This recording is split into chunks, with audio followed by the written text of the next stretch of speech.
மூக்குத்திப்பூ, tridax procumbens, coat buttons, tridax daisy, வெட்டுக்காய பூண்டு, முரியம் பச்சிலா, ரெயில் பூச்செடி. இந்த ஒரு செடிக்கு இவ்வளோ பேரா?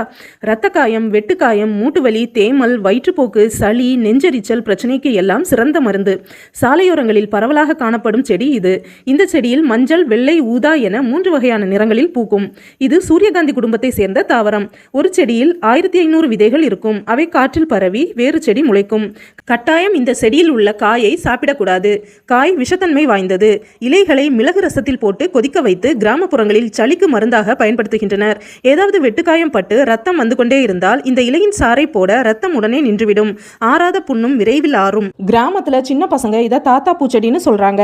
சின்ன குழந்தைங்க இந்த பூவை பறித்து கையில் வச்சுக்கிட்டு தாத்தா தாத்தா காசு கொடு என்று கேட்பதும், தாத்தா தர முடியாது என்று கூறிய உடனே தாத்தாவின் தலையை வெட்டி விடுவேன் என்று இந்த சிறுவர்கள் விளையாட்டு போக்கில் தலையை கிள்ளி விடுவதுமாக இந்த பூவை பறித்து விளையாடுவார்கள். இந்த மாதிரி சின்ன வயசுல விளையாடி இருக்கீங்களா?